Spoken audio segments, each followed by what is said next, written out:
Kirk Cousins now has a 2-10 record in Monday Night Football, which is shocking considering his overall record is 60, 59, and 2 as a starter. He threw 3 key interceptions, of which 2 were to big play Slay. The Eagles had 6 players surpass 60 yards, as everyone appeared to have joined in on the beating up of the Vikings. Jalen Hurts had 57 yards and 2 touchdowns, as he had another stellar performance on the ground. 24-7 Eagles. The Bills scored 24 points in the third quarter as they rested their starters in the fourth, as this game could have been a lot worse. Diggs had 148 yards and 3 touchdowns and an offense missing Gabe Davis. Derrick Henry was held to just 1.9 yards per carry. Just 2 years ago, he ran for 2,000 yards. I know the Bills are the team to beat. If you told me the Bills were going to go 17-0 and Josh Allen won MVP and Stephon Diggs won Offensive Player of the Year, I'd believe you. The Bills were missing multiple key starters, but still dominated the Titans 41-7. The Cowboys somehow found a way to win with Cooper Rush at quarterback. Who even is Cooper Rush? It appears the Bengals just suck against backup quarterbacks as they lost to Mike White last year. And speaking of losing to backup quarterbacks, they play the Jets next week, so it looks like they're starting 0-3. The Cowboys sacked Joe Burrow 6 times, as Micah Parsons looks to be an early candidate for Defensive Player of the Year. Burrow is the most sacked quarterback so far, as he has been knocked down an amazing 13 times in only 2 games. Cowboys receiver Noah Brown had 91 yards and a touchdown, as he led all Cowboys receivers. 20-17 Cowboys. The Broncos once again beat a bad team by a small margin, as Russ once again struggled. Cortland Sutton was the only Broncos receiver who had over 30 yards, and he had 122 of them. Rookie Texans running back Dameon Pierce had 77 yards, as Houston did not score a touchdown in this game, and as the Broncos defense played much better.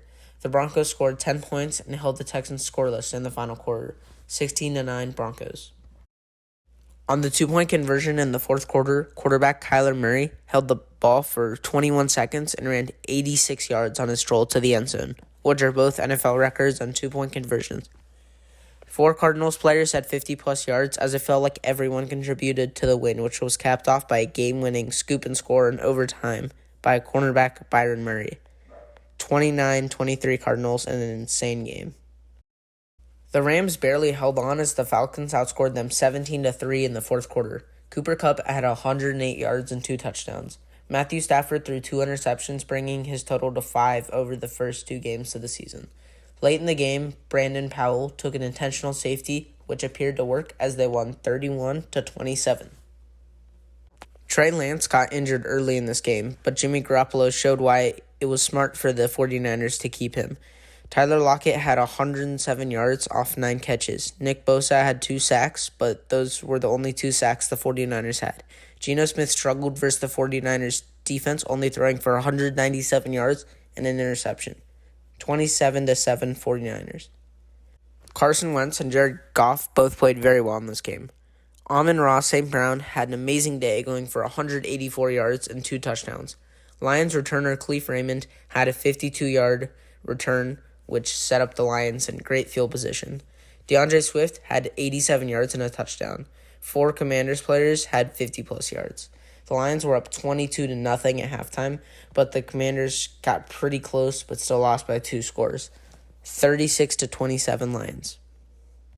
Tom Brady was finally able to beat the Saints in a Bucs jersey in the regular season. Both quarterbacks struggled, but none more than Jameis Winston, who missed many open receivers and threw 3 interceptions.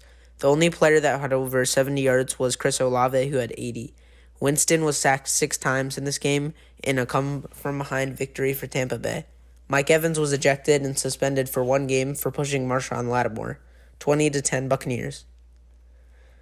The Dolphins shocked the world, scoring 28 points in the final quarter after being down 21. The Ravens had a 99.9% chance to win, but Tua led the comeback, proving why he is the team's franchise quarterback. Tyreek Hill had 190 yards and Jalen Waddle had 171 yards, as they each had 11 receptions and 2 touchdowns. Tua threw for 469 yards and 6 touchdowns in an epic Ravens collapse. Ramar ran for 119 yards and a touchdown, but could not deliver in the fourth quarter, where he struggled heavily. Dolphins win 42-38 in my game of the week. The Jags shocked everyone by beating the Colts 24-0.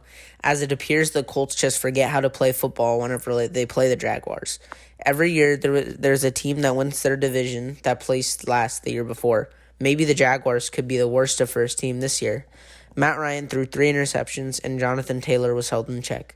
Who knew the first shutout of the year would be the Jaguars? The Jags allowed 0 sacks, and Christian Kirk went for 76 yards and 2 touchdowns. CMC appears to be back as he went for 128 yards. However, Baker struggled heavily versus a young Giants defense, which has played very well so far. Panthers' Brian Burns had 2 sacks and a stellar performance. This game was very close through all 4 quarters, but in the end, the Giants came out on top 19-16. Mitch Trubisky struggled once again, which is making many fans question if first-round pick Kenny Pickett should be starting. Nelson Aguilar went for 110 yards and a touchdown in a breakout game, and Jacoby Myers had 95 yards. Najee Harris once again struggled as the Steelers' offensive line didn't play very well. Patriots 17-14. Mike Williams won 5 contested catches in the first 3 quarters. No one could cover him. Mahomes struggled versus the stacked Chargers defense, but Clyde Edwards-Helaire could not be stopped, going for 118 yards on just 12 touches. The Chargers had many opportunities to put the game away, but a 96-yard pick six from Chiefs safety Jalen Watson and multiple dropped interceptions allowed the Chiefs to win 27-29% chance of winning, but still somehow managed to screw it up. Instead of going down to win the game, running back Nick Chubb decided to score on 1st and 10 when the Jets didn't have any timeouts left. Right after that, Joe Flacco threw a very long touchdown pass to Corey Davis to make it a 1-score game again. But it would be difficult as only about 10% of onside kicks are recovered by the kicking team. However, the Jets somehow managed to pull it off on the Browns' new midfield logo. Then Joe Flacco drove down the field and threw the game-winning pass to rookie Garrett Wilson. Jets 31-30.